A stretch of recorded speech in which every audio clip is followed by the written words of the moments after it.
இரத்தத்தில் உள்ள நச்சுத்தன்மையை நீக்கி நமக்கு நோய் எதிர்ப்பு சக்தியை அளிக்கின்றது. அந்த வகையில் மூலிகைகள் எவ்வாறு பயன்படுத்தலாம் என்பதை பற்றி நமக்கு விளக்க வருகிறார் டாக்டர் கௌதமன் அவர்கள். நம் விடியலைவா நிகழ்ச்சியின் அடுத்த பகுதியாக வரவிருப்பது பல்லாண்டு வாழ்ந்திட. அன்பான கலைஞர் தொலைக்காட்சி நேயர்களுக்கு என்னோட இனிமையான காலை வணக்கங்கள். இன்றைக்கி நம்ம பார்க்கக்கூடிய தாவரத்துடைய பெயர் கல்லுருவி அப்படின்னு சொல்லுவாங்க. பொதுவாக பாறைகளுக்கு நடுவில் நிறைய மலைப்பகுதிகளெல்லாம் நம்ம பார்க்கக்கூடிய ஒரு தாவரமாக இந்த கல்லுருவி இருக்கும். முதல்ல பார்த்திங்கன்னா ரொம்ப நல்ல பச்சை நிறமாக இருக்கும். நாள் ஆக ஆக அந்த பச்சை நிறம் சிவப்பு நிறமாக மாறுவதை நம்ம பார்க்கலாம். அதனால தான் அந்த கல்லுருவிக்கு நீர்மேல் நெருப்பு அப்படிங்கிறது கூட இன்னொரு பேர் உண்டு. தூரத்திலிருந்து பார்க்கும்போது அந்த மலை முழுவதுமே பார்த்திங்கன்னா தீப்பற்றி எறிவது போல் அவ்வளவு சிகப்பான இலைகளை கொண்டு வளரக்கூடிய ஒரு செடி வகை தாவரம் இந்த கல்லுருவி. இந்த கல்லுருவியை பொறுத்தவரையிலும் பார்த்திங்கன்னா உடலில் இருக்கக்கூடிய கொழுப்பு சத்துக்களை நீக்குவதற்கு இது ஒரு மிகச்சிறந்த மருந்து அப்படின்னு சொல்லலாம். பொதுவாக பார்த்திங்கன்னா இன்றைக்கு அந்த கொழுப்பு கட்டி அப்படின்னு சொல்லக்கூடிய ஒரு தொந்தரவு நிறைய பேருக்கு பார்த்திங்கன்னா கைகளில், வயிறு பகுதிகளில், இடுப்பு பகுதிகளில் ஏதாவது ஒரு இடத்தில் இருக்கக்கூடிய ஒரு பிரச்சனையாக இருக்கும். சிலருக்கு பார்த்திங்கன்னா கை முழுவதும் கண்டா வீங்குவது போல் அந்த கொழுப்பு கட்டிகள் இருப்பதை நம்ம பார்க்கலாம். அந்த கொழுப்பு கட்டிகளால் நேரடியாக எந்த விதமான மருத்துவ தீங்கும் நமக்கு விளையப் போவது கிடையாது. ஆனால் தோற்ற அமைப்பை பொறுத்தவரையிலும் பார்த்திங்கன்னா பார்ப்பதற்கு உடம்பே கொஞ்சம் அங்கங்கே வீங்கின மாதிரி அசிங்கமான ஒரு தோற்றத்தை அது உருவாக்கலாம். அந்த மாதிரி கொழுப்பு கட்டி இருப்பவர்களுக்கு பார்த்திங்கன்னா இந்த கல்லுருவியுடைய இலைகளை எடுத்து மஞ்சள் சேர்த்து நன்றாக அரைத்து அந்த கட்டிகள் மேல் தடவி வருகின்ற ஒரு பழக்கத்தை வைத்து கொண்டோமேயானால் ஒரு 6 மாதம் 9 மாதத்தில் பார்த்திங்கன்னா அந்த கட்டிகளுடைய அளவு சிறிது சிறிதாக குறைந்து வருவதை நம்ம பார்க்க முடியும். இரண்டாவது, இந்த கல்லுருவி சயாட்டிக்கான்னு சொல்லக்கூடிய அந்த நரம்பு நோய்க்கு ஒரு மிகச்சிறந்த மருந்து. இன்றைக்கு பார்த்திங்கன்னா உட்கார்ந்து எழுந்த உடனேயே நம்மளுடைய இடுப்பிலிருந்து ஒரு கரண்ட் ஷாக் அடித்தது போல் பிட்டப்பகுதி வழியாக கால் முழுவதும் ஒரு கடுமையான வலி உருவாவதை நம்ம பார்க்கலாம். இந்த வலி மிகவும் அதிகமாகும் போது பார்த்திங்கன்னா நம்மால் நடக்க முடியாது. கால்களை தேய்த்து நடக்கக்கூடிய ஒரு சூழல் ஏற்படும். படிக்கட்டுகளோ சிறிது உயரமான இடங்கள் கூட நாம் ஏற முடியாத அளவுக்கு கடுமையான வலியை உண்டாக்கக்கூடிய ஒரு பிரச்சனை அந்த சயாட்டிக்கான்னு சொல்லக்கூடிய பிரச்சனை. இந்த பிரச்சனைக்கு நல்ல தீர்வளிக்கக்கூடிய மருந்து இந்த கல்லுருவி. இந்த கல்லுருவியுடைய இலைகளை நன்றாக அரைத்து நம்ம வாணலியில் சூடு செய்யக்கூடிய வாணலியில் லேசாக தடவ வேண்டும். ஒரு குறிப்பிட்ட அளவு ஒரு தாங்கக்கூடிய சூடு அதை அடைந்த உடனேயே அந்த இலைகளை நன்றாக எடுத்து இந்த சயாட்டிக்கா வலி வரக்கூடிய பகுதிகளெலாம் தடவி மேலே ஒரு அடர்ந்த துணி, ஒரு பெட்ஷீட் போல் ஏதாவது ஒன்றை போர்த்தி ஒரு அரை மணி நேரம் அப்படியே படுத்து விட வேண்டும். அதன் பிறகு பார்த்திங்கன்னா வெந்நீர் எடுத்து நன்றாக கால் கழுவி விட வேண்டும். இதை ஒரு சிகிச்சையாக ஒரு மாத காலம் தடவி வைத்தாலே எவ்வளவு நாள்பட்ட சயாட்டிக்கா நோயாக இருந்தாலும் அது மறைந்து போகிறத பார்க்க முடியும். ஏன்னா பெரும்பாலான நேரங்களில் இந்த சயாட்டிக்கா நோய் ஏற்படும் போது பார்த்திங்கன்னா அறுவை சிகிச்சை தேவைங்கிற அளவுக்கு நிறைய பாதிப்பை அது உண்டாக்கும். ஆனால் எந்த அறுவை சிகிச்சையும் இல்லாமல் சவ்வு விலகனால் ஏற்படுகின்ற சயாட்டிக்கா நோயாக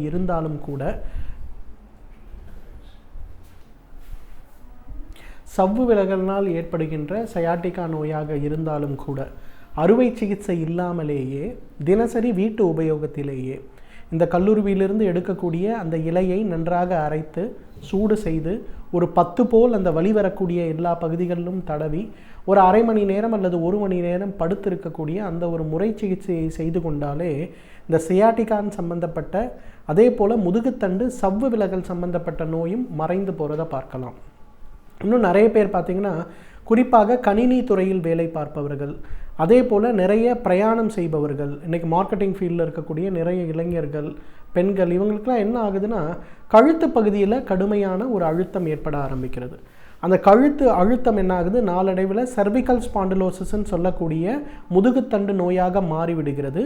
அதன் பிறகு பார்த்திங்கன்னா அது அந்த கழுத்திலிருந்து செல்லக்கூடிய நரம்புகளில் நிறைய பாதிப்பை உண்டாக்குகிறது. இதை குறைப்பதற்கு இந்த கல்லுருவிலிருந்து எடுக்கக்கூடிய அந்த கல்கம் ஒரு மிகச்சிறந்த மருந்து. பொதுவாக பாரம்பரிய மருத்துவத்தில் என்ன பண்ணுவோம்னா 100 மில்லி பால், 200 மில்லி தண்ணீர், கல்லுருவியுடைய முழு தாவரத்தினுடைய அளவு ஒரு 10 கிராம் அளவுக்கு எடுத்து இதை போட்டு பாலாகும் வரை நன்றாக கொதிக்க வைத்து வடிகட்டி எடுக்கக்கூடிய அந்த ஒரு பால், அதை காலை ஒரு முறை உணவுக்கு முன்பு, இரவு ஒரு முறை உணவுக்கு முன்புங்கிற மாதிரி தொடர்ந்து சாப்பிடும்போது எவ்வளவு நாள்பட்ட சர்விக்கல் ஸ்பாண்டிலோசிஸ் நோயாக இருந்தாலும், அதே போல் நீரிழிவு நோயினால் ஏற்படுகின்ற ஃப்ரோசன் ஷோல்டர், அதுவும் எவ்வளவு நாள்பட்ட ஃப்ரோசன் ஷோல்டர் சம்பந்தப்பட்ட பிரச்சனையாக இருந்தாலும் அவை குறைந்து, அந்த வலிகளுடைய அளவு குறைந்து இயக்கத்துடைய அளவு அதிகரிப்பதை நம்ம பார்க்க முடியும். நிறைய பேருக்கு பார்த்திங்கன்னா இந்த சர்விக்கல் ஸ்பாண்டிலோசிஸ் ஏற்படும் போது தலை சுற்றல் இருக்கும். படுத்து எழுந்திருத்து உட்காரும்போது ஒரு தலை சுற்றல், எழுந்திருத்து நடக்கும்போது ஒரு தலை சுற்றல், யாராவது கூப்பிட்டாங்க இந்த பக்கம் வலப்பக்கம் இடப்பக்கம் கழுத்தை வேகமாக திருப்பி பார்த்தால் உடனே ஒரு தலை சுற்றல், இதெல்லாம் ஏற்படுகிறதுனா நமக்கு கழுத்தில் இருக்கக்கூடிய எலும்புகளுடைய தேய்மானம் ஏற்பட்டிருக்கிறது அப்படின்னு அர்த்தம். அந்த மாதிரி இருக்கவர்களுக்கு இந்த கல்லுருவிலிருந்து எடுக்கக்கூடிய அந்த மூலிகையுடைய பால் ஒரு மிகச்சிறந்த மருந்து. அதே போல் கல்லுருவிலிருந்து எடுக்கக்கூடிய மூலிகையை நன்றாக வதக்கி சிறிதளவு நல்லெண்ணெய் சேர்த்து அந்த மூலிகையுடைய இலைகளை கொண்டு நன்றாக வதக்கி அதை நன்றாக மைய அம்மியில் வைத்து அரைத்து அந்த களிம்பை இந்த வலி இருக்கக்கூடிய இடங்கள்லாம் இரவு படுக்கும்போது, கழுத்து பகுதி அப்படின்னா கழுத்துக்கு மேற்புறம், கழுத்துக்கு 2 பக்கவாடுகளில் நன்றாக அதை தடவி ஒரு மணி நேரம் ஊற வைக்க வேண்டும். அதன் பிறகு வெந்நீர் வைத்து குளித்து விட வேண்டும். இதை செய்து கொண்டு வரும்போது பார்த்திங்கன்னா அந்த கழுத்தில் இருக்கக்கூடிய இரத்த ஓட்டத்துடைய அளவு நன்றாக அதிகரிப்பதை நம்ம பார்க்கலாம். கழுத்தில் இருக்கக்கூடிய நரம்புகளிலிருந்து செயல்படக்கூடிய அளவுகள் சீராகிறத நம்ம பார்க்கலாம். இதை ஒரு பழக்கமாக ஒரு 3 மாத காலம் தினசரி பயிற்சியாக செய்து வரும்போது எவ்வளவு நாள்பட்ட கழுத்து எலும்பு சம்பந்தப்பட்ட அழுத்தமாக இருந்தாலும் அவை மறைந்து போகிறத நம்ம நன்றாக பார்க்க முடியும். அதே போல் கல்லுருவியுடைய இன்னொரு முக்கியமான குணம் என்னன்னு பார்த்தீங்கன்னா, தொடை வலியுடன் கூடிய வீக்கத்துடன் கூடிய ஒரு நோய். இதற்கு ஊரு ஸ்தம்பம் அப்படின்னு பேர். பொதுவாக தொடையில் இருக்கக்கூடிய தசைகளில் அதிகமான புரதத்திற்கு பதிலாக அதிகமாக கொழுப்பு சேருகின்ற ஒரு நோய். இந்த நோய் ஏற்படும் போது பார்த்திங்கன்னா தொடை இரண்டும் தொட்டு பார்த்தால் நம்மளுடைய எலும்புகள் எவ்வாறு இருக்கிறதோ அதே போல் கல் போல் இருக்கும். கால்களை சிறிது கூட நகர்த்த முடியாது. வழக்கமாக வலிகளுக்கு கொடுக்கக்கூடிய எந்த சிகிச்சை கொடுத்தாலும் இந்த வலி அதிகமாகி கொண்டே இருக்கும்.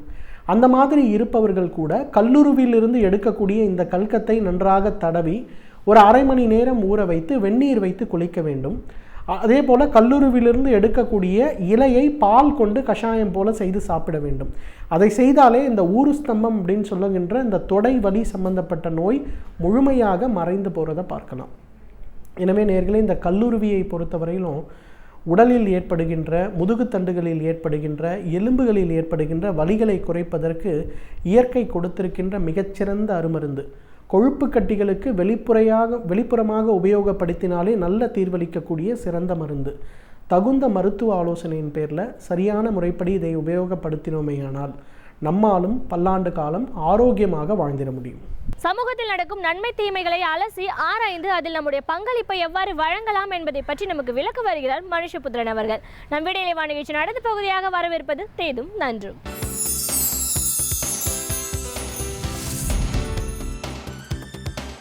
வணக்கம் நண்பர்களே, இன்னும் ஒரு இனிய காலை பொழுதில் தீதும் நன்றும் நிகழ்ச்சியில் உங்களை சந்திப்பதில் மிக்க மகிழ்ச்சி அடைகிறேன். பொதுவாக நாம் விபத்துகளை பற்றி நிறையாக பேசியிருக்கிறோம், விபத்துகளுடைய காரணங்களை பற்றி பேசியிருக்கிறோம், அல்லது ஒரு விசித்திரமான அல்லது தவிர்த்திருக்கப்பட வேண்டிய பல விபத்துகளை பற்றி நாம் பேசுகிற போதெல்லாம் உண்மையில் வருங்காலத்தில் அத்தகைய விபத்துகளை தடுப்பதற்கான அடிப்படையான விஷயங்களை செய்ய வேண்டும் என்கிற ஒரு உணர்வோடு தான் பேசுகிறோம். ஆனால் துரதிர்ஷ்டவசமாக மோசமான விபத்துகள் நடக்கிற போது அதை பற்றி நாம் என்ன பேசினாலும் அதற்கு பின்வரக்கூடிய நாட்களில் அதைவிட மோசமான விபத்துகள் நடப்பதை நாம் பார்க்கிறோம். விபத்துகள் என்பது தற்செயலாக நடப்பவை அல்ல, மாறாக ஒழுங்குகள் பின்பற்றப்படாத போது, விதிமுறைகள் பின்பற்றப்படாத போது, அல்லது மனிதர்கள் வேண்டுமென்றே செய்யக்கூடிய தவறுகள், விளைவுகளை பற்றி கவலைப்படாமல் செய்யக்கூடிய தவறுகள், இதன் காரணமாக இன்றைக்கு பெரிய அளவில் உயிரிழப்புகள் தொடர்ந்து இந்தியாவில் நடந்த வண்ணம் இருக்கின்றன. அப்படிப்பட்ட உயிரிழப்புகளை நாம் எப்படி தடுத்து நிறுத்தப் போகிறோம் என்கிற கவலை ஒவ்வொரு விபத்தை பற்றிய செய்திகள் வருகிற போதும் நாம் பார்க்க முடிகிறது. அப்படி பார்க்கிற போது சமீபத்தில் சென்னையில் நடந்த ஒரு விபத்து என்பது அது உண்மையில் ஒரு விபத்தாக மட்டும் நாம் பார்க்க முடியுமா? அதற்கு பின்னால் இருக்கக்கூடிய பல்வேறு சமூக பிரச்சனைகளோடு அவற்றை நாம் பொருத்தி பார்க்க வேண்டுமா என்பதை நாம் பார்க்க வேண்டும். அதாவது ஒரு காரை குடிபோதையில் நள்ளிரவில் ஓட்டிக்கொண்டு வந்த ஒருவர் அங்கே சென்று கொண்டிருந்த அந்த சாலையில் சென்று கொண்டிருந்த ஒரு வாலிபரை, அதாவது ஒன்வேயில் அந்த காரை ஓட்டி கொண்டு வந்த நபர் அந்த ஒரு பைக்கில் சென்று கொண்டிருந்த ஒரு இளைஞரின் மீது மிக படுவேகத்தில் அவர் அந்த காரை அவர் மேல் செலுத்தி அந்த சினிமாக்களில் வருவது போல் அந்த இளைஞர் தூக்கி வீசப்பட்டு, சாலையில் இருந்த பைக்கில் இருந்து வெகு தூரம் தூக்கி வீசப்பட்டு, அந்த மெட்ரோ ரயில் அதற்கான பணிகளுக்காக நடப்பட்டிருந்த கம்பிகளில் அவர் உடல் தொங்கிக் கொண்டிருந்த ஒரு படுபயங்கர காட்சியை நாம் பார்த்தோம். உண்மையில் இந்த விபத்து தற்செயலானதா? நிச்சயமாக இல்லை. இதுபோன்ற விபத்துகளுக்கு பின்னால் பல்வேறு காரணங்கள் இருக்கின்றன. எதற்காக ஒரு நபர் நள்ளிரவில் குடிபோதையில் விதிகளை மீறி ஒருவழிப்பாதையில் வாகனத்தை அதிவேகமாக செலுத்தி கொண்டு வருகிறார் என்பது ஒரு தனிநபருடைய கோளாறு அல்ல. மாறாக இன்றைக்கு விபத்துகள் ஏற்படுவதற்கான ஒரு சூழல் எந்த அளவிற்கு பறந்து விரிந்திருக்கிறது என்பதைத்தான் நாம் பார்க்க வேண்டியிருக்கிறது. பொதுவாக பொறுப்பற்ற முறையில் வாகனங்களை ஓட்டுவது, விதிமுறைகளை மீறி ஓட்டுவது என்பது பலருக்கும் ஒரு மிகப்பெரிய ஒரு போதையாக இருக்கிறது. இன்னும் சொல்லப்போனால் விதிமுறைகளை மீறுவது என்பதே பலருடைய இயல்பாக கூட இருக்கிறது. அப்படித்தான் இந்த விபத்தும் கூட நடந்திருக்கிறது. இதில் முக்கியமான விஷயமாக நாம் பார்க்க வேண்டியது குடிபோதையில் வண்டி ஓட்டுவது என்பதாகும். இன்றைக்கு ஒரு ஆண்டிற்கு 15,000 பேர் குடிபோதையினால் வண்டி ஓட்டுகிறவர்களால் இறக்கிறார்கள் என்று சொன்னால், கிட்டத்தட்ட இந்த குடிவெறி என்பது ஒரு போரை போல, ஒரு மக்கள் சமூகத்தின் மீது நடத்துகிற ஒரு போரை போல இருக்கிறது என்பதைத்தான் நாம் பார்க்க வேண்டியிருக்கிறது. அப்படி பார்க்கிற போது இப்படி குடித்துவிட்டு வண்டி ஓட்டுகிறவர்களின் மேல் நம்முடைய சமூகத்தில் என்ன கண்காணிப்பு இருக்கிறது, நம்முடைய அரசு என்ன கண்காணிப்பை செய்கிறது என்று பார்த்தால் அதற்கான பதில் என்பது மிகவும் பரிதாபகரமானதாக இருக்கிறது. நீங்கள் நன்றாக நினைத்து பாருங்கள். இன்றைக்கு நிறைய டாஸ்மாக் கடைகளோடு பார்கள் திறந்து வைக்கப்பட்டிருக்கின்றன. இந்த பார்களுக்கு வரக்கூடியவர்கள் தங்களுடைய வாகனங்களில் தான் வருகிறார்கள். அவர்கள் ஒன்று இருசக்கர வாகனங்களில் வருகிறார்கள், அல்லது கார்களில் வருகிறார்கள், அல்லது அப்படி வரக்கூடியவர்கள் பெரும்பாலும் இருசக்கர வாகனங்களில் வரக்கூடியவர்கள் குடித்துவிட்டு அவர்கள் வண்டியை ஓட்டி கொண்டு செல்கிறார்கள். அப்படி செல்கிற போது சில சமயம் காவல்துறையினர் அவர்களை பரிசோதித்து பிடிக்கிறார்கள். பிடித்தவர்கள் என்ன செய்கிறார்கள்? ஒன்று அவர்களுக்கு ஃபைன் போடுகிறார்கள், அல்லது மாமூல் வாங்கி கொண்டு அவர்களை அதே குடிபோதையோடு அனுப்பிவிடுகிறார்கள்.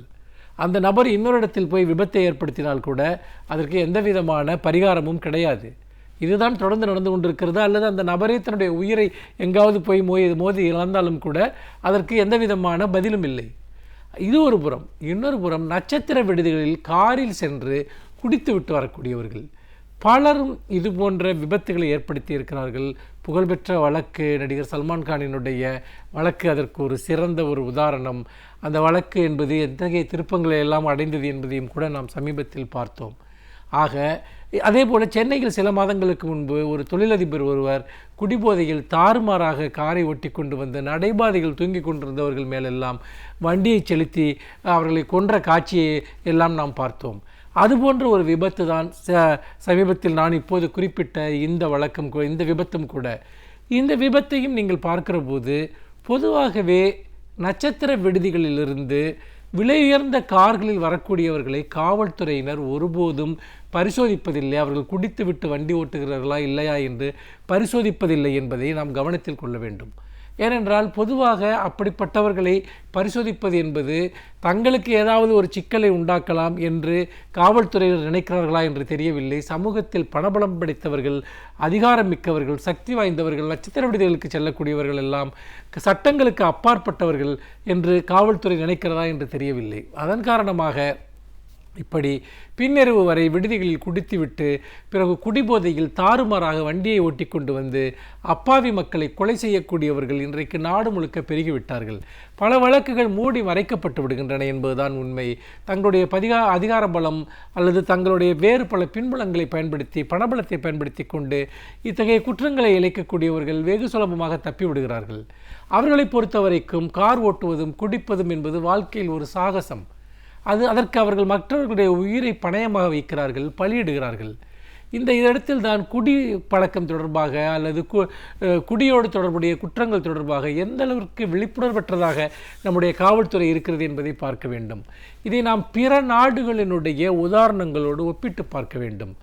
பொதுவாக இது போன்ற விடுதிகளில் குடிக்க வருபவர்கள் இரவில் அவர்கள் சமூகத்தில் எத்தகைய உயர்மட்டங்களைச் சேர்ந்தவர்களாக இருந்தாலும் சரி, அவர்கள் காரை ஓட்டி கொண்டு வந்தால் அவர்கள் அந்த பார்களுக்குள் நுழைவதற்கு முன்பாகவே அந்த பார் நடத்தக்கூடியவர்கள், அந்த மதுபான கூடங்களை நடத்தக்கூடியவர்கள் அவர்களுடைய வாகனங்களினுடைய சாவிகளை வாங்கி வைத்துக் கொள்வார்கள்.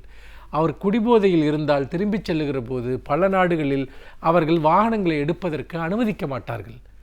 அதற்கு பதிலாக அவர் மறுநாள் வந்துதான் அந்த காரை நிதானமாகத்தான் எடுத்துக்கொண்டு செல்ல வேண்டும். இப்படியெல்லாம் விதிமுறைகள் இருக்கின்றன. ஆனால் நாம் மூளைக்கு மூளை பார்களை திறந்து வைத்துவிட்டு, நட்சத்திர விடுதிகளை திறந்து வைத்துவிட்டு, அதில் வருகிறவர்கள் வந்து குடித்துவிட்டு குடிபோதையில் மக்களின் மேல் கார்களை ஏற்றி அல்லது வாகனங்களை மோதி கொள்ளலாம் என்கிற சூழ்நிலை என்பது என்ன நியாயம் என்று எனக்கு புரியவில்லை.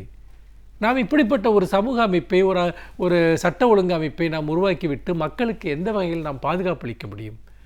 அந்த வகையில் இன்றைக்கு இந்த குடித்துவிட்டு வண்டி ஓட்டுகிறவர்கள் என்பவர்கள் நடமாடும் மனித வெடிகுண்டுகளைப் போல இருக்கிறார்கள் என்று சொன்னால் அதில் மிகை ஒன்றுமில்லை. அவர்கள் எந்த நேரத்தில் தங்களை தாங்களே மாய்த்து கொண்டு மற்றவர்களையும் மாய்த்து விடுவார்கள் என்பது இன்றைக்கு ஒரு மிகப்பெரிய அபாயமாக இருக்கிறது. நீங்கள் எவ்வளவு கவனமாக சாலையில் சென்றாலும், வண்டி ஓட்டி கொண்டு சென்றாலும், நிதானமிழந்து வண்டி ஓட்டி கொண்டு வரக்கூடிய ஒருவர் உங்களுடைய உயிருக்கே உழை வைத்து விட முடியும் என்பதை நினைக்கிற போது அச்சம் மேலிடுகிறது. ஆகவே குடித்துவிட்டு வண்டி ஓட்டுவது தொடர்பான கடுமையான விதிமுறைகளை அமுல்படுத்தாவிட்டால், கடுமையான சட்ட விதிமுறைகளை உருவாக்காவிட்டால், அப்படி இந்த குற்றத்தை செய்பவர்களின் மீது அவருடைய வாகனங்களை பறிமுதல் செய்வது, சிறை தண்டனை என பல விஷயங்களை நடைமுறைப்படுத்தாவிட்டால் அவர்கள் தொடர்ந்து மக்களை கொலை செய்யக்கூடிய இந்த பணியை தொடர்ந்து செய்து கொண்டே இருப்பார்கள். நாம் எல்லோருமே ஆபத்தினுடைய விளிம்பில் இருந்து கொண்டிருக்கிறோம் குடித்துவிட்டு வண்டி ஓட்டுபவர்களால் என்பதை நீங்கள் மறந்து விடாதீர்கள் என்று சொல்லி மீண்டும் இன்னும் ஒரு புதிய சிந்தனையோடு உங்களை சந்திக்கிறேன். நன்றி, வணக்கம். பல்வேறு துறைகளை சார்ந்த பிரபலங்கள் அவர்களுடைய அனுபவங்களை நம்முடன் பகிர்ந்து கொள்ளும் போது அது நமக்கு சிறந்த தூண்டுகோலாக அமைகின்றது. அந்த வகையில் இன்று சிறப்பு விருந்தினர் யார் என்பதை பற்றியும் அவர்கள் என்ன செய்திகளை நம்முடன் பகிர்ந்து கொள்ளப் போகிறார் என்பதையும் பார்க்கலாம். நம் விடியலை நிகழ்ச்சியின் அடுத்த பகுதியாக வரவிருப்பது சிறப்பு விருந்தினர் பகுதி.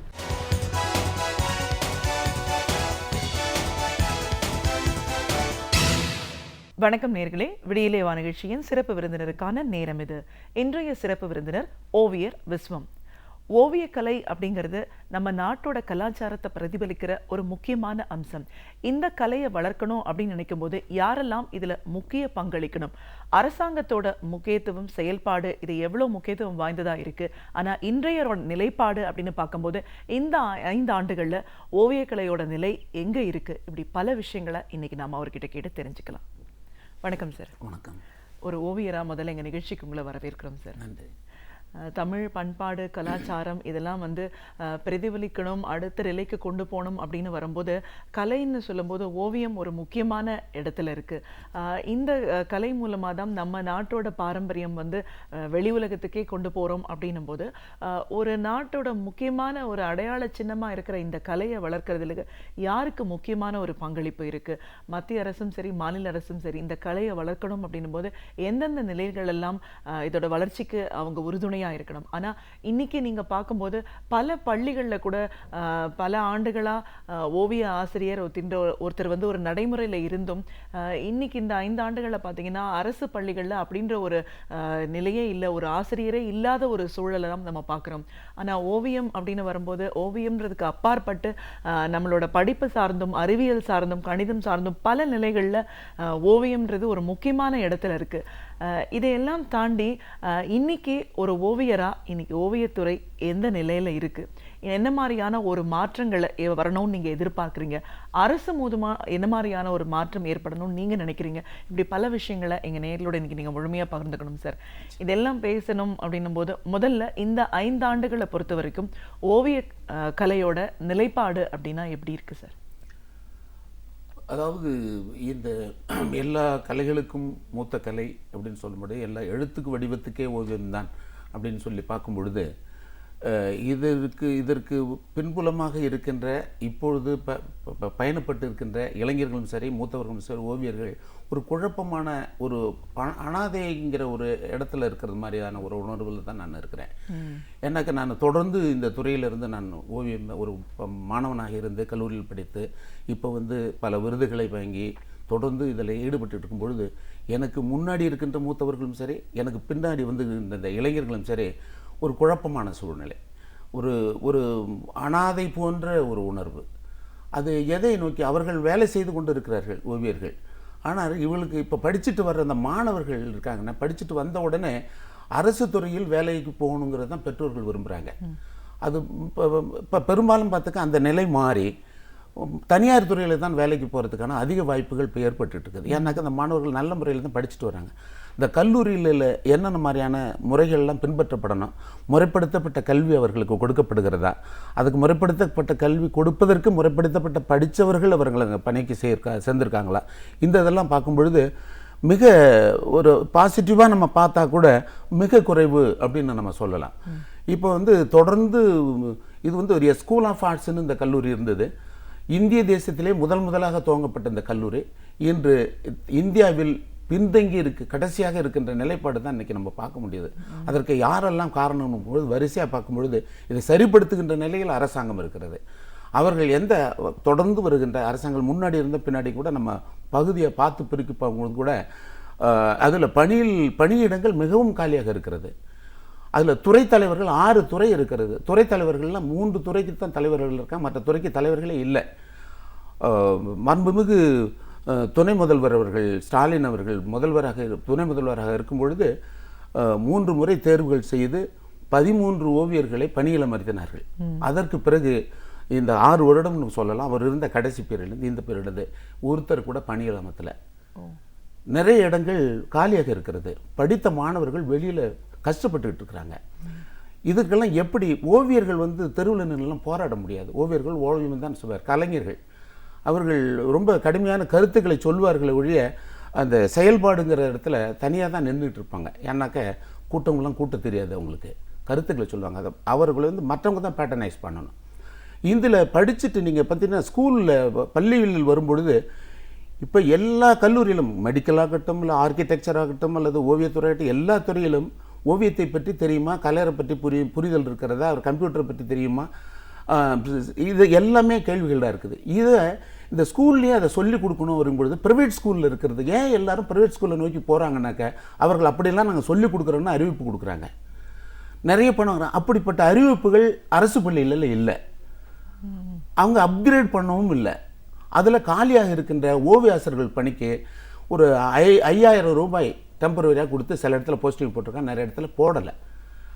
அரசு ஆணை இருக்கிறது, கல்லூரியில் படித்த பட்டம் பெற்ற இந்த மாணவர்களை ஓவியக் கல்லூரியில் பள்ளிகளில் ஆசிரியராக பணியமர்த்தலாம் அப்படின்னு சொல்லி ஆர்டர் வந்திருக்குது. அதை யாரும் பின்பற்றலை. இந்த வழிகாட்டுதல்கள் இல்லாமல் போயிருக்குது. நாங்கள் எதை சொல்லணும், இதுக்கு முன்னாடிலாம் இருந்தது. நான் குறிப்பிட்டே சொல்லலாம், இறையன்பு போன்ற இந்த அரசு அதிகாரிகள்லாம் இருக்கும்பொழுது ஓவியர்களை அழைத்து பேசுவார்கள். என்ன செய்யணும், என்ன குறைபாடு என்ன இருக்குது அப்படின்லாம் பேசுவாங்க. இப்படிப்பட்ட நிலைப்பாடு இல்லை சுத்தமாக. அது ஏன் அப்படி போணுச்சு அப்படிங்கிறதுக்காக தான் நான் தான் சொல்ல, இந்த ஓவியர்கள் போராட்ட காலத்திலலாம் இறங்காமல் ஓவியங்கள் செய்வதில் தான் இருக்கேன். இதை தொடர்ந்து இப்படியே பார்த்துட்டு இருக்கும்பொழுது 2 ஆண்டுகளுக்கு முன்னாடி தான் இந்த கல்லூரிகள்லாம் வந்து அதை வந்து நாங்கள் வந்து யூனிவர்சிட்டியாக பண்ணுறோன்னு சொல்லி அறிவித்தாங்க. நான் கூட முதலான அந்த ஃபவுண்டர்ஸ் டேயில் கூட வந்து நான் கலந்துக்கிட்டு நான் ஓவியங்கள்லாம் செய்தேன். அதில் இந்த இசைக்கு கொடுக்குற முக்கியத்துவம் இந்த ஓவியத்தில் கொடுக்கப்படவில்லை. இந்த ஓவியத்தை கொடுத்து ஒருத்தரையும் அதில் செனட் மெம்பர்ஸ் இருக்கிறாங்க, சிண்டிகேட் மெம்பர்ஸ் இருக்கிறாங்க, இவங்களை யாரும் அப்படி ஒரு போஸ்டிங் அதில் போடலை. அதில் என்ன ஃபண்டு யாருக்கு கொடுக்குறாங்க, என்ன ஓவியம் ஏதாவது நிகழ்வு நடத்துனாங்களா, மற்ற யூனிவர்சிட்டி மெட்ராஸ் யூனிவர்சிட்டி ஆர் அண்ணா யூனிவர்சிட்டி இந்த யூனிவர்சிட்டிலாம் எப்படி இயங்குது, அங்கே இருக்கிறவர்களைனாலும் ஆலோசனை கேட்டு இப்படி ஏதாவது செய்யலாம்னாக்க அப்படிப்பட்ட ஒரு புரிதலும் ஒரு வழிகாட்டுதலும் இல்லாமல் அது நடந்துகிட்டு இருக்குது. இதில் இப்போ பார்த்தீங்கன்னா இந்திய தேசத்தில் மிகப்பெரிய இந்த லலித் கலா அகாடமியில் பெருந்தலைவராக இருந்த ஆர்பி பாஸ்கரன் போன்ற மிக சிறந்த தலைவர்கள் ஓவியர்களெல்லாம் இங்கே இருக்கிறார்கள்.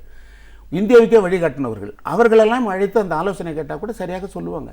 யாரையும் அழைக்கப்படவில்லை, ஒதுக்கப்பட்டு இருக்கிறார்கள். இந்த நிலைப்பாடு தொடர்ந்தால், கலைகளை மதிக்கவில்லை என்றால் இந்த நாடு எந்த நிலைக்கு போகும் என்பது தான். நிச்சயமா சார். ஒரு நாட்டில் ஒரு கலை வளரணும் அப்படின்னும் போது மத்திய அரசாங்கமும் சரி மாநில அரசாங்கமும் சரி இணைந்து செயல்படணும். அந்த வளர்ச்சிக்கு ஒரு முக்கிய பங்களிப்பாக அவங்க இருக்கணும் அப்படின்னு நீங்கள் சொல்கிறீங்க. இப்போ நம்ம மற்ற மாநிலங்களை ஒப்பிட்டு பார்க்கும்போது தமிழ்நாட்டோட நிலைப்பாடை எப்படின்னு சொல்லுங்கள். இப்போ நம்ம கர்நாடகாவை எடுத்துக்கிறோம், கேரளா எடுக்கிறோம், ஆந்திரா எடுத்து தென்னிந்தியாவை பொறுத்த வரைக்கும் எடுத்தால் கூட தமிழ்நாட்டில் அது எப்படி இயங்குது? அதுதான் இந்த தமிழ்நாடு வந்து எல்லாருக்கும் முன்னோடியாகவும் இந்த மூத்த கல்லூரியாகவும் இருந்த இந்த இடம் ஒரு ராய் சௌத்ரி அப்படியே தொடர்ந்து எடுத்துட்டா, கேசிஎஸ் பனிக்கர், தனபால், இப்படி போன்ற கிருஷ்ணாராவ் இப்படி போன்ற தலைவர்கள் எல்லாம் ஆர்பி பாஸ்கரன் கூட முதல்வராக இருந்து தான் வெளியே வருவாங்க. இப்படிப்பட்டவர்களெல்லாம் இருந்த அந்த கல்லூரி இன்று முதல்வர்கள் இல்லாமல் அரசு அதிகாரியாக, அதுவும் ஒரு ஐஏஎஸ் ஆஃபீஸர் கூட இல்லாமல் ஒரு அரசு அதிகாரிகள் அதில் பணியமர்த்தி பொறுப்பு கொடுத்துருக்குறாங்க. ஒரு பெரிய இந்த நாட்டுக்கே மிகப்பெரிய கல்லூரியாக இருந்தது, ஒரு முதல்வர் இல்லை இதுக்கு.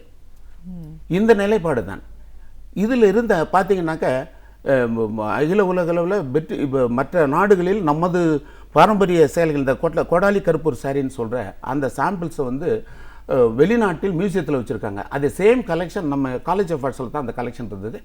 அதெல்லாம் வந்து டெவலப் பண்ணாங்க. அந்த கலெக்ஷன்லாம் போயிடுச்சு, இந்த மழையிலையும் போயிடுச்சு, அதுக்கு முன்னாடி இருந்து போயிட்டு பெரிய கலெக்ஷன், பெரிய பொக்கிஷம் அதெல்லாம் இப்போ இல்லை, மாணவர்கள் பார்ப்பதற்கு இல்லை. இதற்கு வந்து முறையான ஒரு ஓவியர் அங்கே வந்து ஒரு பிரின்சிபாலாக இல்லாததுனால, முதல்வராக இல்லாததுனால இந்த நிலைப்பாடு. இது தொடர்ந்து நம்ம எடுத்துட்டோம்னாக்க, மத்தியில் நீங்கள் எடுத்துட்டீங்கன்னாக்க, நான்லாம் விருது வாங்கும் பொழுதும் ஒவ்வொரு ஆண்டும் 4 பேர் 5 பேர்கள் விருது வாங்குவார்கள். தொடர்ந்து பணியில் இருக்கும். 2000 பேர் 3000 பேர் பணி அதில் போட்டிக்கு போவாங்க. அதில் ஒரு 200 பேரை செலக்ட் பண்ணுவாங்க, 120 பேர் 150 பேர் செலக்ட் பண்ணுவாங்க. அதில் 10 பேர் விருதுகள் வாங்குவாங்க. அது 10 பேரில் கிட்டத்தட்ட தமிழ்நாட்டை சேர்ந்தவர்கள் 4 பேர் 3 பேர் இருப்பாங்க. ஆதி போன்றவர்கள், ஆதி போலம், தட்சணா போன்றவர்களும், ஆர்பி பாஸ்கரன், தனபால் போன்றவர்களும் மெம்பராக இருந்து ஃபைட் பண்ணி அந்த பங்களிப்பாக படைப்புக்கு இந்த நிரந்தரமாக சரியான படைப்புக்கு தான் கொடுத்தாங்க.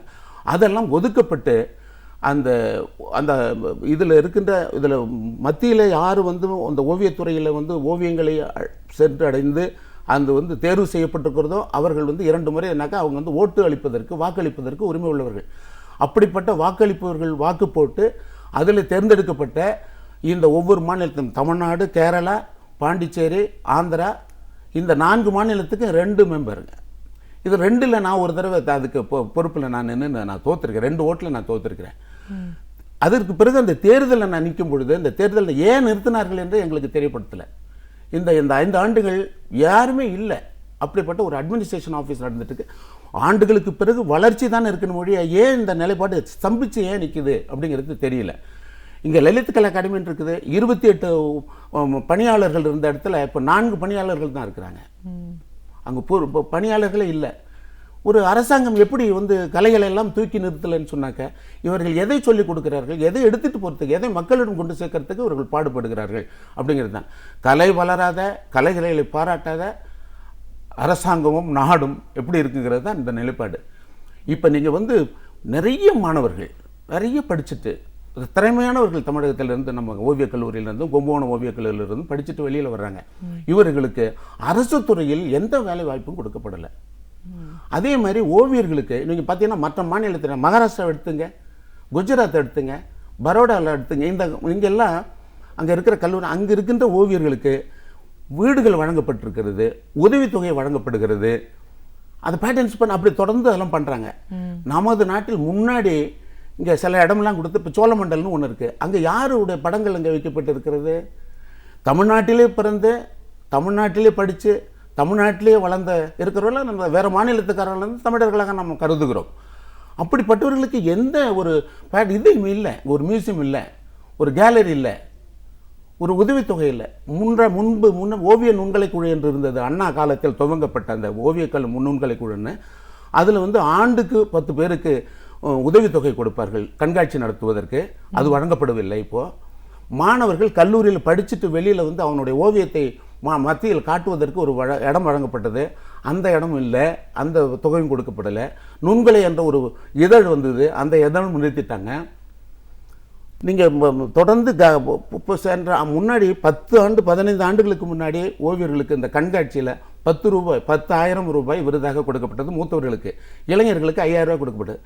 சென்ற ஆண்டு அந்த மூத்தவர்களுக்கு 9,000ம் இளைஞர்களுக்கு 4,000 கொடுத்தார்கள். என்ன கணக்கில் அதை ஏன் குறைத்தார்கள் என்ன தெரியல. அதே மாதிரி மூத்தவருக்கு கலைமாமணி விருது, கலைச்சமலி விருது, மற்றதெல்லாம் மற்ற துறையை கவனிப்பது போன்று ஓவியத்துறை கவனிக்கப்படவில்லை என்பது மிகப்பெரிய குறைபாடு. மூத்தவர்கள் எல்லாம் ரொம்ப வருத்தத்தோடு தான் இருக்கிறார்கள். இளைஞர்கள் வந்து படித்து முடித்தோம், எங்கே போகிறது, ப்ரைவேட் ஏப்பா கவர்மெண்ட்டில் வேலை கிடைக்கலையான்னு தான் வீட்டில் கேட்குறாங்க ஒழிய, ப்ரைவேட்டில் எனக்கு வேலை கிடைச்சிருக்காங்க வெளியிலையா அப்படின்னு தான் நினைக்கிறாங்க. இன்றைக்கி இப்போ சாதாரணமாக எடுத்துட்டா கிராமத்தில் அரசு பள்ளிகள் படிக்க வைப்பதை விட பிரைவேட்டு ஸ்கூலில் கஷ்டப்பட்டு சாப்பாட்டுக்கு இல்லாத கூட பணத்தை கட்டி படிக்க வைக்கிற நிலைப்பாடுனாக்க சரியாக இயங்கவில்லையா? எதனால் அந்த பெற்றோர்கள் எல்லாம் வருத்தப்பட்டு மாணவர்களை கொண்டு தனியார் துறையில் சேர்க்கிறார்கள்? எனக்கெல்லாம் ரொம்ப மிகவும் வருத்தம் தான் தனியார் துறையில் சேர்க்கிறதெல்லாம். ஆனால் அந்த அரசு துறையில் எல்லா இங்கே பார்த்தீங்கன்னாக்க 2 ஆண்டுகள் அந்த யூனிவர்சிட்டி ஆரம்பிச்சிருக்கிறாங்க, ஃபைன் ஆர்ட்ஸ் யூனிவர்சிட்டி. அதில் ஒரு ரெஜிஸ்ட்ரார்ஸ் வந்து ஒரு ஓவியத்துறையை சேர்ந்தவர்கள் யாரும் அதில் தேர்ந்தெடுக்கப்படலை. செனட் மெம்பர்ஸ் யாரும் போடல. நாங்கள் குறைபாடாக சொல்லலை, பாசிட்டிவாக பார்க்குறோம். எங்களை அழைத்து என்ன செய்யலாம் அப்படின்னு கேட்டால் கூட நாங்கள் சொல்கிறதுக்கு தயாராக இருக்கும். மூத்தவர்கள் இருக்கிறார்கள், இந்திய தேசத்துக்கே ஆலோசனை சொன்னவர்களும் இங்கு இருக்கிறார்கள். இவர்களெல்லாம் தமிழகத்தில் பாராட்டப்படவில்லை. மிகப்பெரிய குறைபாடு. நாங்கள் நீங்கள் வந்து அகில உலகத்தில் வந்து பெரிய ஓவிய போட்டிகளெல்லாம் கலந்து நான் 2 முறை நான் தேசிய அளவில் போய் நான் ஜூரியாக இருந்திருக்கிறேன். மற்ற மாநிலத்தில் ஓவியத்தை தேர்ந்தெடுப்பதற்கான ஜூரியாக இருந்திருக்கேன். என் மாநிலத்தில் என்ன இருக்கிறவில்லையே அப்படின்ற குறைபாடு இருக்குது. அதே மாதிரி மற்ற மாநிலத்தில் ஓவியர்கள் கேரளாவை எடுத்துங்க, கேசிஎஸ் பணிக்கருக்கு பெரிய மியூசியம் வச்சுருக்கிறாங்க. நமது நாட்டில் பிறந்த தனபால் எங்கே? தனபால் வந்து பாரதிதாசன் போன்றவர்களோடு பழகினவர், ஔவையாரை உருவம் படைத்தவர். அப்படிப்பட்டவருக்கு இங்கே ஒரு பாராட்டுதல் இல்லையே. கலைஞர் ஆட்சியில் இருக்கும் பொழுது முன்னாடி இந்த திருக்குறளை எடுத்து எல்லா ஓவியர்களுக்கும் கொடுக்க சொல்லி ஆர்பி பாஸ்கரன் ஒரு முதல்வராக இருந்தார். இந்திரன் அவர்களை எல்லாம் அழைத்து எல்லாரையும், கல்வி அமைச்சராக அன்பழகன் அவர்கள் இருக்கும் பொழுது எல்லா ஓவியர்களுக்கும் ஒவ்வொரு குறளை கொடுத்து 20,000 ரூபாய் பணத்தை கொடுத்து ஓவியங்களும் பண்ண. அந்த ஓவியங்களும் இப்பொழுது எங்கே இருக்கிறது? அப்படிப்பட்ட அந்த இது கலைஞர் பெயரில் கொடுக்கப்பட்டது. நாங்கள் ஏன் பாராட்டுகிறோமா? ஒருத்தரை குறை சொல்வதற்காக இல்லை, ஏன் செய்யப்படவில்லை? இதுக்கு முன்னாடி இருந்ததை தொடர்ந்துனாலும் செஞ்சிருக்கலாமே. என்ன காரணத்தினாலும் இந்த ஓவியம் உங்களுக்கு நிறுத்தப்பட்டது? என்ன திட்டம்? இந்த ஓவியர்கள் அனாதையாக்கப்பட்டு இருக்கிறார்கள். இந்த நிலைப்பாடு தான். மற்ற மாநிலத்தை எடுத்துக்கொண்டும் போது கம்பேரே பண்ண முடியாது. ஆர்ட் கேனாட் பி கம்பேர்டுன்னு சொல்லுவாங்க. ஆனால் இந்த கலையை நம்ம கம்பேர் பண்ணலாம் கூட. மற்ற மாநிலத்தை எடுத்தும்போது பாம்பேலாம் எடுத்துக்கிட்டிங்கனாக்கா ஓவியர்கள் அவ்வளோ சிறப்பாக அந்த அவங்களுக்கு இதுக்கு இடம் கொடுத்து அவ்வளோ வச்சுருக்குறாங்க. அதனால தான் அங்கே மற்ற பப்ளிக் கூட அந்த ஆர்ட் போய் சேருது. இங்கே அந்த நிலைப்பாடு இல்லை. இப்போ ஓவியம் அப்படிங்கிறத இப்போ ஒரு அடிப்படையிலேருந்து இது அடுத்த நிலைக்கு கொண்டு போகணும் அப்படின்னா என்ன மாதிரியான ஒரு மாற்றங்கள் எல்லாம் அரசு நிலையிலேருந்து வரணும்னு எதிர்பார்க்குறீங்க? நான் அடிக்கடி சாதாரணமாக சொல்லுவேன், நான் முதல்ல என் அடையாளத்தை இழக்க விரும்புகிறேன் அப்படின்னு சொல்லி. அது ஒரு வருத்தத்தில் தான். அடையாளத்தில் இருக்கும் பொழுது எந்த அடையாளத்தை கொண்டு நான் காட்டுறது? இந்த அடையாளத்தை காப்பாற்றுவதற்கான ஒரு நிலைப்பாடு அரசாங்கம் எடுக்க வேண்டும். இந்த தமிழகத்தினுடைய அடையாளம் எது அப்படின்னு தமிழகத்தினுடைய அரசுக்கு தெரிய வேண்டும். அதில் இருக்கின்ற கலைஞர்களெல்லாம் அழைத்து அவர்களுடைய ஆலோசனைகளை கேட்க வேண்டும். மற்ற துறையில் இசை, ஓவியம், எல்லா துறையிலும் நான் சொல்கிறேன், நாட் ஓன்லி எ பெயிண்டிங், எல்லா துறையிலும் இருக்கும். அவர்களெல்லாம் ஆலோசனை கேட்டு இதற்கு முன்பு என்ன நடந்தது, இதற்கு பிறகு என்ன நடந்தது, இப்போ என்ன நடத்தலாம் என்று இந்த எந்த ஆலோசனை கேட்கப்படவில்லை என்றால் இதை எப்படி நீங்கள் பேட்டர்னைஸ் பண்ண முடியும்? இந்த கலைப்பாடுகள் இப்போ நீங்கள் வந்து பார்த்தீங்கன்னா மகாபலிபுரம், நம்ம எடுத்ததுக்கெல்லாம் மகாபலிபுரம் சொல்லுவோம், சித்தன்னவாசல் ஓவியங்கள் சொல்லுவோம், மற்ற இடத்துல இதெல்லாம் என்ன நிலைப்பாட்டில் இருக்குது? இதெல்லாம் இந்த கல்லூரி மாணவர்களுக்கோ மக்களுக்கு எடுத்து செல்லப்படுகிறதா? ஒரு ஆண்டுக்கு ஆண்டு அதை பற்றியான நிகழ்வுகள் இருக்கிறதா? எதுவுமே இல்லை. இப்பொழுது அவசரமாக ஏதோ ஓவிய கண்காட்சியெல்லாம் வைக்கிறாங்க. ஒரு ஓவிய கல்லூரி நடத்துதுன்னு சொல்கிறாங்க. இது கும்பகோணம் ஓவிய கல்லூரி இருக்குது, சென்னை ஓவிய கல்லூரி இருக்குது. சென்னை ஓவிய கல்லூரி நீங்கள் எல்லா ஓவியரும் படமெல்லாம் அனுப்பலை, உங்களுக்கு 20,000 ரூபாய் விருதுகள் என்று சொல்லியிருக்கிறாங்க. ஏன் இது அவசரம்? இதற்கு முன்னாடி சென்ற ஆண்டு என்ன நடந்தது? ஏன் சென்ற ஆண்டை பின்பற்றலையா? சென்ற ஆண்டு மாதிரி இல்லாமல் அதிகமாக இது கொடுக்குறதுன்னு சந்தோஷம் தான். எங்களுக்கு 20,000 ரூபாய் விருது கொடுக்குறாங்கன்னா சந்தோஷம் தான். அதை ஏன் முறையாக யாரெல்லாம் அதில் பங்கு பெறலாம், யார் நடத்துகிறாங்க? எங்களை யூனிவர்சிட்டியிலேருந்து கூப்பிட்டாக்க ஃபோன் பண்ணி நீங்கள் வந்துட்டு போங்கம்பாங்க. யூனிவர்சிட்டியிலேருந்து ஒரு அழைப்பு வந்தால் யூனிவர்சிட்டியிலேருந்து லெட்டர் வரணும் ஓவியருக்கு. நாங்கள் அப்படியெல்லாம் போக முடியாது. நாங்கள் அழைத்தால் அவர்கள் வரமாட்டேங்கிறாங்கன்னு சொல்கிறாங்க. நீங்கள் எல்லாம் அப்பொழுது இருந்து பார்த்தீங்கன்னாக்க கலைஞர்கள் அங்கே முதல்வர்களாக இருக்கும்பொழுது அரசு அதிகாரிகள் சென்று பார்ப்பார்கள். அண்ணா கலைஞர்கள் எல்லாம் கல்லூரியில் போய் கலைஞர் மாடலாக இருந்திருக்கிறார். அந்த பாரம்பரியம் பின்பற்றப்படலை. இப்போ வந்து அரசு அதிகாரிகள் கலைஞர்கள் இங்கே வா, முதல்ல வந்து இங்கே எனக்கு முன்னாடி உட்காந்து பேசுங்கிறாங்க. இந்த நிலைப்பாடு ஏன்? கலைகள் மதிக்கப்படவில்லை, கலைஞர்கள் மதிக்கப்படவில்லை என்பதுதான். இதற்கு ஏதாவது வழி பிறக்குமா? இப்பொழுது நடக்கவில்லை. வருகின்ற ஆட்சி எதுவாக இருந்தாலும் எப்படியா இருந்தாலும் நல்ல ஒரு நிகழ்வை கொடுப்போங்கிறதுக்காக அந்த ஆதங்கத்தில் தான் இருக்கிறோம். இதே நிலைப்பாடு தொடர்ந்து எடுத்துகிட்டு போணுச்சுனாக்க கலைகள் அழிந்துவிடும், கலாச்சாரங்கள் அழிந்துவிடும், மக்கள் வேறு இதை நோக்கி ஏன் அந்த அழிவு வருது பாருங்கள். நீங்கள் ஏழை பணக்காரன் என்று பாகுபாடு இல்லாமல் இந்த மழை வந்து அழித்துட்டு போணுச்சுல, இயற்கை தான் தன் கையில் தன்னுடைய சாட்டையை எடுக்கும். மக்கள் சிந்திக்கவில்லை என்றால், அரசு சிந்திக்கவில்லை என்றால், அதுதான் நான் என்னுடைய படத்தில் நான் 5 எலிமெண்ட்ஸ்ன்னு சொல்லுவேன். அந்த இயற்கை தான். சுனாமி வந்ததே, நல்லவன் கெட்டவன் எல்லாத்தையும், கெட்டது நடப்பதை தட்டி கேட்கவில்லை என்றால் கெட்டதை நடப்பதை பார்த்து கொண்டு இருப்பவர்களையும் சேர்த்து இந்த இயற்கை அடைத்து கொண்டு செல்லும். அதுதானே இந்த மழை. இதில் எவ்வளோ கார் வச்சுருந்தேன்னா, ஒரு குழந்தை ஒரு படம் போட்டிருந்தது, ஒரு நிகழ்வில் நான் பார்த்துருந்தேன். இந்த மழை கொடுத்த பாடம் அப்படின்னு சொல்லி முற்போக்கு எழுத்தாளர் சங்கம் இந்த புத்தக கண்காட்சியில் அப்போ ஒரு குழந்தை படம் போட்டிருந்தது. இந்த மழை கொடுத்த பாடம் என் அப்பாவுக்கு அப்படின்னு சொல்லி, அதுக்கு முன்பும் பின்பும் சொல்லி, முன்பு காரு, அந்த பங்களாவில் உள்ள ஃப்ரிட்ஜ், மற்ற எல்லா வசதிகளையும் அது காட்டுது ஒரு பக்கம். இன்னொரு பக்கம் மொத்தத்தையும் ஒரு குப்பை தொட்டியில் எடுத்து போட்டு உட்கார்ந்துருக்கிறார். இதுதான் எங்கள் அப்பாவுக்கு கொடுத்த பாடம்னு சொல்லி. இயற்கை வந்து இப்படிப்பட்ட ஒரு பாடத்தை ஒரு குழந்தையின் மனதில் பதிச்சுட்டு போயிருக்கு. இப்போ வர்ற ஜெனரேஷன் நிறைய உத்திகளோடும் நிறைய புத்திகளோடும் இருக்கிறார்கள். அவர்களை பயன்படுத்தணும்னால் அரசு போன்ற நிறுவனங்கள் தான் சரியாக செய்யணும். ப்ரைவேட்டைசேஷன் வந்து அது வேற ஒரு நிலைப்பாடு. நீங்கள் இந்த ஓவியக் கல்லூரி இருக்குனாக்க அப்டேட் பண்ணிகிட்டே இருக்கணும். மற்ற மாநிலத்தை நம்ம கம்பேர் பண்ணுறதுக்காக சொல்லலைன்னா, நமக்கு கிடைத்தது இந்திய தேசத்தில் தமிழகத்தினுடைய முதல் கல்லூரியின் பொழுது இன்றைக்கி கடைசி நிலையில் போய் இருக்கிறதுனாக்க என்ன காரணம்? நீங்கள் கல்லூரியில் படித்த மாணவர்கள் இன்றைக்கி வந்து அதிலேயும் MFA எல்லாம் முடிச்சுட்டு தொடர்ந்து இருக்கிறார்கள். அவர்கள் வெளிநாட்டுக்கு அனுப்புவதும் பயிற்சிக்கு அனுப்புவதும் பல துறைகளை அவர்கள் ஒரு வழிகாட்டுதலோடு கொண்டு போகணும். அந்த நிலைப்பாடு இல்லை. அரசு அதிகாரிகளே நீங்கள் வந்து முன்பு இல்லை, இப்போ அரசு அதிகாரிகளே ஒரு அரசியல்வாதிகள் போன்று கலைஞர்களிடம் பிஹேவ் பண்ணுறாங்க. நாங்கள் ஏன் போய் பார்க்கணும்? எங்களுக்கு அதெல்லாம் அப்படிலாம் வேண்டாம், நாங்கள் உண்டு, எங்கள் கேன்வாஸ் உண்டுன்னு அங்கே உட்காந்துருக்குறோம். நிச்சயமா சார். ஓவியக்கலை அப்படின்னு நம்ம சொல்லும்போது இது கலைக்கு அப்பாற்பட்டு ஒரு ஒரு ட்ரீட்மெண்ட், ஒரு மெடிக்கல் வேல்யூவும் இதில் இருக்குன்னு நிறைய பேர் சொல்கிறத நம்ம பார்த்துக்கிறோம். இந்த ஸ்பெஷல் சில்ட்ரன்லாம் வரும்போது அந்த மூளை வளர்ச்சின்ற ஒரு விஷயத்தில் வந்து இந்த க்ரியேட்டிவ் மைண்டை வந்து ஸ்டிமுலேட் பண்ணக்கூடிய ஒரு கருவியாகவும் ஓவியங்கள்லாம் செயல்படுதுன்னு பார்க்குறோம். நிறைய பேர் அதை இருக்கிறாங்க, மனதை ஒருநிலைப்படுத்துறதும் ஓவியம் அப்படின்னு சொல்கிறாங்க. ஸோ ஒரு பள்ளி நிலையில் ஒரு 20 வருஷம் முன்னாடிலாம் அரசு பள்ளிகள் இல்லாமல் இந்த ஆர்ட் அண்ட் கிராஃப்ட்ன்ற ஒரு விஷயங்கள் முழுமையாக இருந்திருக்கு. இன்றைக்கி அது முழுமையாக செயல்படாத ஒரு சூழல் தான் நம்ம பள்ளிகளில் பார்த்துட்ருக்கோம்.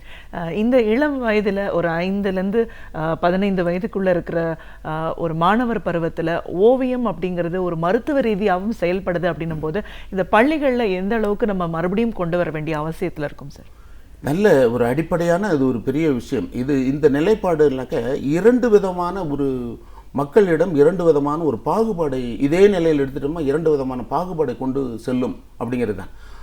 அரசு துறையில் இல்லாத ஒரு தனியார் துறையை நடத்துகின்ற இதில் ஒரு ஆங்கில துறையில் இருக்கின்ற குழந்தை பிறந்த உடனே வண்ணங்களை பார்க்க வேண்டும், அந்த வண்ணங்களை பார்த்தால் அதுக்கு சந்தோஷம் வரும், பென்சில் கொடுக்கறது, கலர் கொடுக்கறது, இந்த நிலைப்பாடு தனியார் துறையில் இருக்கின்ற ஸ்கூலில் நடத்துகிறாங்க. அரசு துறையில் படிக்கின்ற குழந்தைகளுக்கு இது இல்லை. இப்போ இது 2 பாகுபாடோடு நடக்குது. இந்த குழந்தை வளர்கின்ற நிலை, இந்த குழந்தை வளர்கின்ற நிலை, இது தொடர்ந்து வந்ததுனால் பெரிய வித்தியாசத்தை இந்த நாடு சந்திக்க வேண்டியிருக்கும். நான் படிக்கும் பொழுது கைத்தறி கிளாஸ் இருந்துச்சு, விவசாய கிளாஸ் இருந்தது, ஓவிய கிளாஸ் இருந்தது. ஒவ்வொருக்கும் ஆசிரியர்கள் இருப்பார்கள். சில சமயத்தில் ஓவியர் ஆசிரியரே கிராஃப்ட்டும் தெரிஞ்சிட்டு இருப்பார். இதெல்லாம் நான் தெரிஞ்சுக்கிட்டு நான் வந்தேன். நான் அதை தெரிஞ்சு நான் வந்து டிப்ளமாலாம் முடிச்சுட்டு போஸ்ட் டிப்ளமா படிச்சுட்டு நான் அரசு துறையில் வேலைக்கு போகும்பொழுது எனக்கு நான் 6ஆவதில் படித்த அந்த தறி நெய்த அந்த பாடத்தில் எப்படி உனக்கு அந்த தக்களின்னு சொல்றியா அது எப்படின்னு கேட்டாங்க. நான் 6ஆவதில் படிக்கும்போது சொன்னேன். அந்த பாடம் இப்பொழுது குழந்தைகளிடம் இல்லை. அது தறின்றாலே என்னன்னு தெரியாது. காந்தி ஏன் தறியில் நூறு தருன்னு சொல்லப்படலையே. அந்த நீங்கள் ஒவ்வொரு குழந்தையும் ஒவ்வொன்று படிக்கும்பொழுது வேறு ஒரு பள்ளியில் படித்துட்டு வர்ற குழந்தையும் இன்னொரு பள்ளியில் படித்ததும் பெரிய வித்தியாசத்தை நம்ம பார்க்குறோம். இந்த குழந்தையிலிருந்து இந்த விஷயத்தை நாம் முன்னெடுக்க வேண்டால் நாடு மிகப்பெரிய ஒரு ஆபத்தை சந்திக்க வேண்டிய நிலைப்பாடு தான் இருக்குது. கல்லூரியில் மாணவர்கள் குழந்தைகளுக்கு யார் ரோல் மாடல்? ஃபாதர், மதர், அப்புறம் ஆசிரியர், அரசாங்கம். இப்படித்தான் இந்த நாடு என் நாடு அப்படின்னு சொல்ல. வெளிநாட்டில் நாம் மதிக்கப்படுவது போன்று நம் நாட்டில் நாம் மதிக்கப்படவில்லை. நம் நாட்டு மாணவர்களுக்கு அது கொடுக்கப்படவில்லை. வெளிநாட்டில் எடுத்த உடனே குழந்தைகளுக்கு அவங்களுக்கு விளையாடுறதுக்குனாக்க எனக்கு கலர் எடுத்து கொடுத்துட்றாங்க. ஓவியத்தை எடுத்து கொடுத்துறாங்க, ஒரு பக்கம் ஒரு மியூசிக் நடந்துகிட்டு இருக்குது. அந்த எல்லாத்தையும் கேட்டுட்டு அவன் மென்மையான ஒரு நாகரிகமானவன ஒரு குழந்தையாக அவன் வளர்றான். அவனுக்கு இந்த ஒரு பயங்கரவாதம்னாக்கா என்னன்னு தெரியல. நீங்கள் இதெல்லாம் தடுத்துட்டீங்கன்னாக்கா அவன் பயங்கரவாதம் தானே தெரியும். கையில் எதை எடுத்து அடிக்கிறது, எதை எடுத்து வெட்டுறது, இது தானே தெரியும். நாம் மற்ற துறையில் நாம் செல்லவில்லை, சினிமா துறையிலும் மற்றதெல்லாம் செய்யவில்லை. ஏன்னா அந்த மாணவர்களுக்கு ஓவியத்துறை என்பது மிகப்பெரிய ஒரு, நீங்கள் சொன்னது மாதிரி அது ஒரு ட்ரீட்மெண்ட்டு தான். அது மூத்தவர்களுக்கு கூட அது உண்டு. நான் படம் பண்ணலைன்னு சொன்னால், பெயிண்டிங் ஒரு நாளைக்கு பண்ணலை 4 நாளைக்கு பண்ணலைன்னு சொன்னாக்கா ஐ ஃபீல் ஒரு மாதிரி, நான் ஏதோ ஒரு எனக்கு எதையோ நான் இழந்தது ஒரு ஃபீல் இருக்கும். தொடர்ந்து படம் பண்ணால் நான் ரொம்ப தைரியமானவனாக இருப்பேன். நான் இங்கே வரும்பொழுது கூட ஒரு படம் பண்ணிட்டு தான் வந்தேன். ஏன்னாக்கா அதுதான் நமக்கு உள்ளே இருந்து அது வெளியில் வருது. அந்த ஒவ்வொரு குழந்தைகள்கிட்டையும் அந்த விஷயம் இருக்குது. அந்த குழந்தைகளுக்கு அதை வடிகாலில் அந்த குழந்தைகளுக்கு கொடுத்தாகணும். வடிகால் கொடுக்கலைனாக்கா அந்த குழந்தைகள் வேறொரு நிலையை நோக்கி, இந்த நாட்டுடைய பிரஜைகள் அவர்கள் தானே. கண்டிப்பாக நீங்கள் அவர்களுக்கு அதை கொடுக்கலன்னு சொன்னால், இப்போ இந்த ஸ்கூலில் 50,000 ரூபா 5,000 ரூபா கொடுக்குறாங்க ஒரு மாதத்துக்கு. எந்த டிகிரி முடிச்சுட்டு, பையன் முடிச்சுட்டு MFA எல்லாம் முடிச்சுட்டு அரசு துறையில் ஆணை இருந்தும் இந்த பள்ளியில் போட முடியாததுக்கு காரணம் என்ன? மக்கள் பிரதிநிதிகளா, அரசு அதிகாரிகளா, இல்லை இதை படிச்சுட்டு வந்து ஓவியர்கள் நாங்கள் என்ன வேலைக்கு போக மாட்டோம்னு சொல்கிறாங்களா இளைஞர்கள்? இவர்களுக்கு இதெல்லாம் செய்யலைன்னு சொன்னால், இதுதான் அடிப்படை வசதி. காமராஜர் செய்தார், அண்ணா செய்தார், தொடர்ந்து கலைஞர் செய்தார். நாங்கள் இப்போ கேட்குறது என்ன காரணத்தினால எங்களுக்கு 20,000 ரூபா கொடுத்தாரு? நாங்கள் யாருமே கேட்கல. கலைஞர்களுக்கெல்லாம் கொடுங்க அப்படின்னு சொன்னார். அந்த ஓவியங்களை திருக்குறளை பற்றி வைக்க சொன்னார். இப்போ திருக்குறளையும் விட்டுடுங்க, ஆத்திச்சூடி பண்ண சொல்லுங்கள், இல்லை பாரதியாருடைய பாட்டை கொடுங்க, எதை வேணாலும் கொடுங்க. ஆனால் எங்களை வந்து நீங்கள் அரசு வந்து ஓவியர்களை வந்து நீங்கள் கலைஞர்களை திரும்ப அதான் சொல்லணும், கலைஞர்களையும் கலையையும் குழந்தைகளையும் பாராட்டாத, அதை வளர்த்து எடுக்காத ஒரு நாடும் வீடும் சரியான ஒரு சூழ்நிலையை சொல்ல முடியல. நீங்கள் சாதாரண ஒரு வீட்டுக்கு முன்னாடி ஒரு கோலம் போடுறாங்க, அது ஒரு 5 நிமிஷம் குனிஞ்சிட்டு அவங்க கோலம் போடும்பொழுது அவங்களுக்கு ஒரு எக்ஸசைஸ் கிடைக்குது, ஒரு கலை வளருது. இப்போ அதெல்லாம் வேண்டான்னு ஸ்டிக்கரை வாங்கி ஒட்டிடுறாங்க வீட்டுக்கு முன்னாடி, அதெல்லாம் பாராட்டுறாங்க. ஆனால் அதையும் தாண்டி நான் வாக்கிங்கெல்லாம் போகும்போது, காலையில் நடந்து போகும்போது சில பெண்மணிகள் தினமும் அதையெல்லாம் தொடர்ந்து செய்கிறாங்க. ஆனால் இப்படிப்பட்ட இந்த வீடுகளில் செய்கிற அந்த நிலைப்பாடு அரசாங்கமும் பின்பற்ற வேண்டும். குழந்தைகளுக்கு கொடுக்கணுங்க. குழந்தைகளுக்கு இதெல்லாம் கொண்டு குழந்தைகள்கிட்ட சேர்க்கணும். குழந்தைகள்கிட்ட சேர்த்துட்டாக்க நாடு நல்லாயிடும். இந்த ஜெனரேஷன் அடுத்த ஜெனரேஷன் சொல்லி. கண்டிப்பாக சார். இப்போது ஓவியம் அப்படிங்கிறது இத்தனை சிரமங்களுக்கு உடையும் கலை மேலே ஒரு ஆர்வம் கொண்டும், இல்லை இன்பார்ன் ஒரு சில பேருக்கு அந்த நுணுக்கங்கள் தெரிஞ்சும் இன்றைக்கி இந்த துறை மேலே ஒரு ஈடுபாடோடு நிறைய பேர் வர்றதை நம்ம பார்க்குறோம். அப்படி வர்றவருக்கு ஒரு மூத்த ஓவியர் அப்படிங்கிற முறையில் அவங்களோட எதிர்காலம் எப்படி இருக்குது சார்? ஓவிய கலையை பொறுத்த வரைக்கும் வாய்ப்புகள் உலகளாவி எந்த அளவு இருக்குது? தொடர்ந்து இந்த இதில் ஈடுபாடோடு எங்கள் ஆதிமூலம் அவர்கள் சொல்வார்கள், உண்மையாகவும் நேர்மையாகவும் நீ ஈடுபட்டிருக்கிற துறையில் நீ ஈடுபட்டால் உனக்கு வெற்றி உண்டுன்னு சொல்லுவார். அதை தான் நான் சொல்லுவேன். மிகப்பெரிய இந்த ஓவியத்துறை வந்து மிகப்பெரிய சிறப்பான இடத்துல இருக்குது. எந்த துறை எடுத்துட்டாலும் ஓவியம் இல்லாமல் இயங்க முடியாதுங்கிற நிலை. சினிமா துறையை எடுத்துக்கொண்டாலும், இல்லது மற்ற துறையிலும், ஆர்கிடெக்சர் எடுத்துக்கொண்டு எல்லா துறையிலும், மெடிக்கல் எல்லா துறையிலும் இருக்குது. எல்லா துறையிலும் ஓவியத்தை வந்து முன்னெடுத்துட்டு இருக்காங்க. இதையும் தாண்டி சொந்தமாக ஓவியங்கள் வரைந்து கொண்டு, இன்னைக்கு வசதி வந்துருச்சுன்னு சொன்னாக்கா ஒரு ஓவியத்தை வாங்கி சொத்தாக ஒரு நகையை கூட வாங்கி வச்சுட்டா திருடன் எடுத்துகிட்டு போயிடுவான்னு பெயிண்டிங்கை வாங்கி வைக்கிற காலமெல்லாம் மற்ற நாடுகளில் இருக்குது. அது இங்கேயும் வந்துகிட்டு இருக்குது. இதுக்கு ஓவியங்களை எல்லாம் முன்னெடுத்து செல்வதற்கு ஆர்ட் கேலரிஸ் இருக்குது, ப்ரைவேட் கேலரி இருக்குது. ப்ரைவேட் கேலரி எந்த ஓவியத்தை இது பண்ணுவாங்க, எது நல்ல விற்கிதோ அந்த படம் தான் அவர்களுக்கு நல்ல படம். நல்ல ஓவியர்களுடைய படம் அல்ல அவங்களுக்கு இருக்குது. விற்கிற படம் நல்ல படம், அது கமர்ஷியல், அது வியாபாரம். ஆனால் இந்த துறை இருக்குது பாருங்க, இந்த ஓவியத்துறை இன்றைக்கெல்லாம் எதை பற்றியும் அரசாங்கமும் செய்யவில்லை, மற்றவும் செய்யவில்லை. ஓவியர்கள் வாழ்ந்து கொண்டு இருக்கன்னா தான் உழைத்து எங்கள் ஓவியத்திலிருந்து நாங்கள் வாழ்ந்து கொண்டு இருக்கிறோம். நீங்கள் பார்த்தீங்கன்னாக்கா இவங்களுக்கு தள்ளுபடி, இவங்களுக்கு இலவசம், இது எல்லாம் வந்தாலும் ஓவியர்களுக்கு ஏதாவது இலவசம் உண்டா, ஏதாவது தள்ளுபடி உண்டா? அரசாங்கம் இது வரைக்கும் கொடுத்துக்கிட்டு இருந்ததே அதை நடத்தலாமே. ஒரு துறையை சார்ந்த கலைஞர்கள் அப்படியே ஒதுக்கப்பட்ட நிலையில் இருக்கிறாங்க. இதனால் இந்த இளைஞர்கள் படிச்சுட்டு அவங்க பயப்படுறாங்க, படிச்சுட்டு நமக்கு எப்போ ஏதாவது ஆகிடும்னு. இல்லை, அந்த கல்லூரியில் இப்போ தொடர்ந்து கல்லூரியில் ஆரம்பத்தில் சொல்லிக் கொடுக்குற படத்தை சொல்லிக் கொடுத்தாலும் அவர்கள் அடுத்திலிருந்து மிக சிறப்பான இடத்தை வகிக்கிறதுக்கான எல்லா இடமும் இருக்குது. இவ்வளோ பிரச்சனைகள் பார்த்துருக்கோம். இந்த 5 ஆண்டுகளில் எந்த அளவுக்கு இது முடங்கி போயிருக்கு அப்படின்னு பார்த்துருக்கோம். இதை எடுத்துகிட்டு போய் மத்திய அரசாங்கத்தில் சொல்லி அதை வழி நடத்துறதுக்கான முயற்சிகளையும் இப்போ அரசு செயல்படுத்தலை அப்படின்ற ஒரு நிலைப்பாடை பார்க்கும்போது, இன்னும் எதிர்வர காலங்களில் ஒரு மாற்றங்கள் ஒரு அரசியல் சூழலில் ஏற்படும் அப்படிங்கிற ஒரு பட்சத்தில் ஒரு ஓவியராக, ஒரு ஓவிய ஆசிரியர் அப்படிங்கிற முறையும் இந்த துறை சார்ந்த வளர்ச்சியில் என்ன மாதிரியான தேவைகள்லாம் இருக்குது, அதை அரசாங்கம் செஞ்சு கொடுக்கணும் அப்படின்னு நீங்கள் முன்வைப்பீங்க? நிச்சயமா வருகின்ற அரசாங்கம் மத்தியிலும் சரி மாநிலத்திலும் சரி ஒரு இந்த முன்னோர்கள் பின்பற்றிய அந்த வழிமுறைகளை பின்பற்றினாலே போதும் அப்படின்னு தான் நினைக்கிறேன். நீங்கள் மத்தியில் இருக்கின்ற இந்த லலித் கலா அகாடமிங்கிறது நேருவால் துவங்கப்பட்டது. நேரு கொடுத்த அவருடைய பிரைன் தான் அது. லலித் கலா அகாடமி, சங்கீத நாடக அகாடமி, சாகித்ய அகாடமி. அதுக்கு ஒரு தேர்தல் உண்டு. அதில் மக்கள் பிரதிநிதி, இந்த ஓவிய பிரதிநிதிகள், எழுத்தாளர் பிரதிநிதிகள் அதில் பங்கு வகிப்பார்கள், அரசு அதிகாரிகள் இருப்பார்கள். அது சுத்தமாக அந்த தேர்தலை எல்லாம் மூடி வச்சிருக்கிறாங்க. அது திரும்பவும் கொண்டு வர வேண்டும். அதை பின்பற்றியும் இங்கே ஓவிய நுண்கலை குழு என்று ஒன்று இருந்தது. அண்ணா காலத்தில் துவங்கப்பட்ட அந்த நுண்கலை குழு ஒன்று இருந்தது. காலத்தால் அதை அழிந்து அப்படி சிரித்து போய் இப்போ அந்த அமைப்பே இல்லாமல் இருக்குது. அதில் செக்ரட்டரி போஸ்ட்டில் இருந்தாங்க, ஒரு பெரிய ஆஃபீஸே இருந்தது. அந்த ஆஃபீஸே எங்கே இருக்குன்னு இப்போ இல்லை. அதிலிருந்து ஊழியர்கள் என்ன ஆனார்கள் அப்படின்னு இல்லை. அப்படிப்பட்டதெல்லாம் அந்த நிலைப்பாடு எங்களுக்கு புதுசாக பெருசாக நாங்கள் கேட்கல. அந்த பழையில் இயங்கி கொண்டிருந்த அந்த நிலைப்பாடு, அந்த காமராஜர் கண்ட கனவு, அண்ணா சொன்ன அந்த விஷயம், அண்ணாவை எல்லோரும் முன்னெடுத்து வருகிறார்கள். அண்ணா சொன்ன விஷயத்தை அப்படி எடுத்துகிட்டு வந்தாலே போதும். அந்த நிலைப்பாட்டை தான் நாங்கள் எதிர்பார்க்குறோம். தொடர்ந்து நல்ல ஒரு எதிர்காலம் இருக்குன்னு நம்பிக்கையோடு தான் இருக்கிறோம். நம்பிக்கை இழந்து விடவில்லை. கலைஞர்கள் எப்பொழுதும் நம்பிக்கை இழப்பதில்லை. போராட தெரியாது எங்களுக்கு. நிச்சயமா சார்.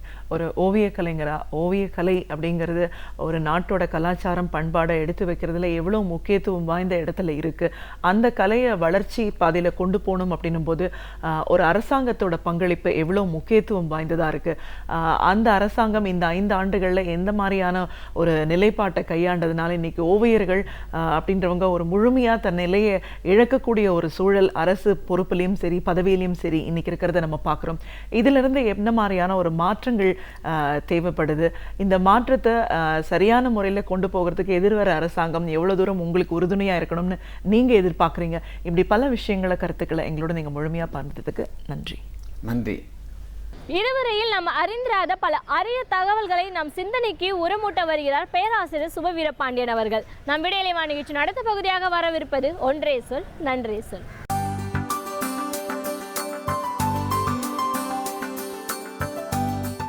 அனைவருக்கும் வணக்கம். பிப்ரவரி 16 என்பது இந்தியாவின் மூத்த விஞ்ஞானிகளில் ஒருவரான மேக்நாட் சாகாவினுடைய நினைவு நாள். ஆனால் மேக்நாட் சாகாவை இந்தியர்களில் எவ்வளவு பேர் அறிந்திருப்போம் என்பது ஒரு மிகப்பெரிய கேள்விக்குறி. மறக்கப்பட்ட அல்லது மறைக்கப்பட்ட அறிவியலாளர்களில் ஒருவராகத்தான் மேக்நாட் சாகாவும் இருக்கிறார் என்று சொல்ல வேண்டும்.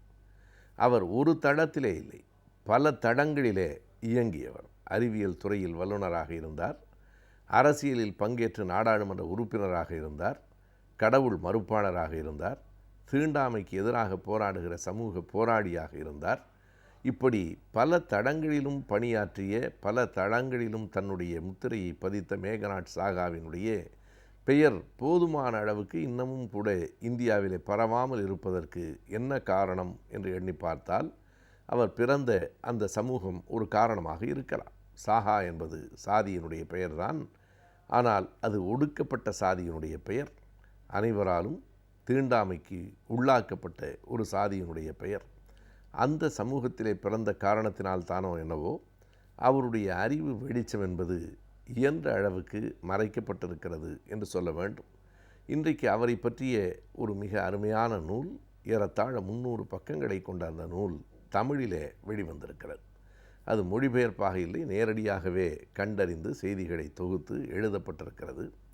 திருவண்ணாமலை மாவட்டத்தில் இருக்கிற தேவிகாபுரம் என்கிற ஊரை சார்ந்த தேவிகாபுரம் சிவகுமார், தேவிகாபுரம் சிவா என்னும் பெயரில் அந்த நூலை எழுதியிருக்கிறார். சென்னை தேனாம்பேட்டையில் இருக்கிற பாரதி புத்தகாலயம் அந்த நூலை வெளியிட்டிருக்கிறது. எழுத்தாளர் அழகிய பெரியவன் ஒரு ஆழ்ந்த பொருள் மிகுந்த முன்னுரையை அந்த நூலுக்கு வழங்கியிருக்கிறார். மேக்நாட் சாகாவை பொறுத்தளவு அந்த பெயரே அவர் வங்கத்திலே பிறந்தவர். அந்த பெயரே சற்று வித்தியாசமாக ஒலிக்கிறது. மேகநாதன் என்பது நமக்கு பழக்கமான பெயர். அதுதான் அவருக்கு வைக்கப்பட்ட பெயரும் கூட. ஆனால் வளர்ந்ததற்கு பிறகு அவர் மிக கவனமாக மேகநாத் என்பதை மேகநாட் என்று மாற்றிக்கொண்டார். அதற்கு ஒரு காரணத்தையும் அவர் சொல்லியிருக்கிறார். மேகநாத் என்பது நமக்கு தெரியும். மேகநாதன், மேகவண்ணன், அது இந்திரனினுடைய பெயரை குறிக்கிற சொல். கடவுள் மறுப்பாளராக இந்து மத புராணங்களை எதிர்க்கிறவராக இருந்த மேக்நாட் சாகா தனக்கு அந்த பெயர் வேண்டாம் என்று மேகநாத் என்பதை மேக்நாட் சாகா என்று மாற்றிக்கொண்டார். மேக்நாட் என்றால் அது இராமாயணத்திலே வருகிற இந்திரஜித்துக்கான இன்னொரு பெயர். இந்திரஜித்தன் என்பவன் கடத்திலே அஞ்சாமல் நின்றவன். அவன் யாரை எதிர்த்தான் என்பதையெல்லாம் நாம் அறிவோம். ஆகையினாலே மேக்நாட் சாகா என்று அவர் தன்னுடைய பெயரை வைத்து கொண்டார். தேவிகாபுரம் சிவா அவரை அறிமுகப்படுத்துகிற போது மிக நுட்பமாக ஒரு செய்தியை சொல்லுகிறார். இல்லாமை, கல்லாமை, நோய்மை, அதாவது நோயினால் வருகிற துன்பம், இவை மூன்றையும், வறுமையால், அறியாமையால், நோய்களால் வருகிற துன்பத்தை எதிர்ப்பதற்கும் அவற்றிலிருந்து மக்களை காப்பதற்கும் தான் அறிவியல் பயன்பட வேண்டும் என்பது மேக்நாட் சாகாவினுடைய அடிப்படை கோட்பாடு. ஒரு அறிவியல் அறிஞர், விஞ்ஞானி இப்படி சமூகம் பற்றிய பார்வையோடும் இருந்திருப்பாரா என்பது ஒரு மிகப்பெரிய கேள்வி. கலை இலக்கியம் யாவும் மக்களுக்காகவே என்றார் மாவோ. கலை இலக்கியம் மட்டுமில்லை, அறிவியலும் மக்களுக்காகவே என்பதை வலியுறுத்தியவர்தான் மேக்நாட் சாகா. இன்னமும் சரியாக சொன்னால் சர்.சி.வி. ராமனினுடைய கண்டுபிடிப்புக்கு முன்னால் இன்றைக்கு அணு விஞ்ஞானத்திலே முன்மொழியப்படுகிற மிகப்பெரிய பெயராக இருக்கிற ஹோமி பாபாவின் பெயருக்கு முன்னால், அவர்களுக்கெல்லாம் முன்னால் தன்னுடைய சாதனைகளை உருவாக்கியவர் மேக்நாட் சாகா. அவருடைய அந்த தெர்மல் அயோனைசேஷன் என்கிற அந்த கோட்பாடு அறிவியலிலே இன்றைக்கும் ஆஸ்ட்ரோஃபிசிக்ஸ் என்று சொல்லப்படுகிற ஒரு விண் இயற்பியலில் அவருடைய கண்டுபிடிப்புகள் பல இடங்களில் பல குறிப்பிடத்தக்க சாதனைகளை செய்திருக்கிறது. இதனை ஒருமுறை அப்துல் கலாம் அவர்களே குறிப்பிட்டிருக்கிறார். முதல் ஏவுகணை பாய்ச்சப்பட்ட போது அப்போது ஏற்பட்ட பல இடர்பாடுகளுக்கான தீர்வாக மேக்நாட் சாகாவினுடைய அறிவியல் கோட்பாடுகள் தான் அமைந்தன என்று கூறுகிறார். எனவே சர்.சி.வி. ராமன் அவர்களினுடைய பிறந்த நாளை இன்றைக்கும் நாம் தேசிய அறிவியல் நாள் என்று கொண்டாடுகிறோம். ஆனால் அவருக்கும் முன்பாகவே இவற்றையெல்லாம் கண்டறிந்த, இந்த கோட்பாடுகளை அறிவியல் உலகத்திற்கு தந்த மேக்நாட் சாகாவினுடைய பெயரால் ஒரு நாளும் இன்றைக்கு நாம் நினைவு கூறப்படுவதில்லை நம்மால். எனவே இப்படிப்பட்ட அந்த மேக்நாட் சாகா எதனால் அவருக்கு உரிய இடத்தை, இன்னமும் அந்த வெளிச்சத்தை பெறாமல் இருக்கிறார்? அவருக்கான அறிவை யாரும் மறைத்துவிட முடியாது. அவருடைய கண்டுபிடிப்புகளை அறிவியல் உலகம் ஒரு நாளும் புறந்தள்ளிவிட முடியாது. ஆனாலும் அவருடைய புகழ் வெளிச்சத்தை மறைக்க முடியும். அவர் 1952ஆம் ஆண்டு தேர்தலிலேயே நாடாளுமன்றத்திலே அவர் தேர்ந்தெடுக்கப்பட்டு உறுப்பினராக இருந்தார். அன்றைக்கு நேரு அவர்களால் கவரப்பட்ட நாடாளுமன்றவாதியாகவும் மேக்நாட் சாகா இருந்தார். அதிலும் எந்த கட்சியின் சார்பில் அவர் போட்டியிட்டு வென்றார் என்றால், அன்றைக்கு காங்கிரஸ் கட்சி தான் மிகுந்த செல்வாக்குடைய கட்சியாக இருந்தது. இந்தியாவுக்கு சுதந்திரத்தை வாங்கி தந்த கட்சி என்று பரவலாக மக்களால் நம்பப்பட்ட கட்சி என்கிற காரணத்தினாலே பெரிய செல்வாக்கு இருந்தது. அதற்கு அடுத்த நிலையில் பொது உடைமை கட்சி இந்தியா முழுவதும் செல்வாக்கு பெற்றிருந்தது. அன்றைக்கு இந்தியாவின் எதிர்க்கட்சியாக தேர்வு பெற்றதும் இந்திய பொது உடைமை கட்சி தான். ஆனால் இரண்டிலும் இல்லாத புரட்சிகர சோசியலிஸ்ட் கட்சி என்கிற ஒரு கட்சியின் சார்பில் தான் சாகா போட்டியிட்டார். அதனை இன்னமும் நுட்பமாக சொல்ல வேண்டுமென்றால், ஒரு கட்சியின் சார்பில் போட்டியிட்டாரே தவிர ஏறத்தாழ ஒரு சுயேட்சை வேட்பாளராக போட்டியிட்டார் என்று தான் சொல்ல வேண்டும். ஆனால் மற்ற வேட்பாளர்கள் அனைவரையும் விட கூடுதலான வாக்குகளை பெற்று நல்ல வாக்குகள் வித்தியாசத்திலே சாகா வெற்றி பெற்றார். வங்கத்திலே பிறந்த அவரை அன்றைக்கு இருந்த அறிவியலாளர்கள் அத்தனை பேரும் போற்றினார்கள். அறிவியல் துறை சார்ந்த கல்வியாளர்கள், மாணவர்கள் அத்தனை பேரும் அவருடைய தேர்தல் வெற்றிக்காகவும் பாடுபட்டார்கள். அவர் நடத்தி வந்த சயின்ஸ் அண்ட் கல்ச்சர், அறிவியலும் பண்பாடும் என்கிற தலைப்பிலான அந்த இதழை நேரு அவர்களே தொடர்ந்து படித்திருக்கிறார். அது பற்றிய கருத்துக்களை நேரு அவர்கள் வெளியிட்டிருக்கிறார். எனவே எங்கோ ஒரு கிராமத்தில், ஏழை குடும்பத்தில், ஒடுக்கப்பட்ட இனத்தில் பிறந்த ஒருவர் அவருடைய எழுத்துகளால் இந்தியாவினுடைய மிகப்பெரிய மனிதராக போற்றப்பட்ட முதல் பிரதமராக விளங்கிய நேருவை கவர்ந்தெழுக்க முடிந்திருக்கிறது என்பதே மேகநாட் சாகாவினுடைய எழுத்தின் வன்மையை, ஆற்றலை நமக்கு எடுத்து காட்டுகிறது. இப்படி எல்லா தடங்களிலும் அவர் பணியாற்றியிருக்கிறார். அவருடைய அடிப்படை கோட்பாடு நாடாளுமன்றத்திலேயே இந்த அணுசக்தி விஞ்ஞானம் என்பது வெளிப்படையாக ஆக்கப்பட வேண்டும். இல்லை இல்லை, முடியாது, அதனை மக்களுக்கு அப்படி வெளிப்படையாக சொல்ல முடியாது என்பதுதான் நேரு அவர்களினுடைய கொள்கையாக, அன்றைக்கு இருந்த அரசின் கொள்கையாக இருந்திருக்கிறது. எதையும் வெளிப்படையாக்குங்கள், மக்களுக்காகத்தான் அறிவியல், மக்களிடமிருந்து தான் இத்தனை அறிவியல் செய்திகளும் உருவாகின்றன, எனவே மக்களிடம் மறைப்பதற்கு ஒன்றுமில்லை என்கிற கோட்பாட்டை அன்றைக்கு சாகா வைத்திருக்கிறார். அந்த வெளிப்படை தன்மை இன்றைக்கும் நாம் பார்க்கலாம். ஆங்கிலத்தில் டிரான்ஸ்பரன்சி என்று சொல்வார்கள். அந்த வெளிப்படை தன்மை இன்றைக்கும் பல துறைகளில் இல்லாமலேயே இருக்கிறது. அதனைத்தான் அவர் எதிர்த்திருக்கிறார். அதன் மூலமாக மக்கள் அறிவியல் என்னும் ஒரு புதிய தளத்தை இந்தியாவில் அமைத்து கொடுத்தவர் என்று மேக்னாட் சாகாவை சொல்ல வேண்டும். அப்படிப்பட்ட ஒரு மக்கள் அறிவியல் அறிஞர் 1956 ஆண்டு பிப்ரவரி மாதம் 16ஆம் நாள் மறைந்து போனார். வெறும் 63-64 ஆண்டுகள் தான் அவர் வாழ்ந்தார். ஆனால் அந்த காலகட்டத்தில் அவர் ஆற்றிய பணிகள், அவர் ஆற்றிய தொண்டுகள், அவர் நடத்தி காட்டிய சாதனைகள் என்றைக்கும் மறக்கத்தகாதன. இந்த நூல் அனைவராலும் படிக்கப்பட வேண்டிய ஓர் அரிய நூலாக அமைந்திருக்கிறது.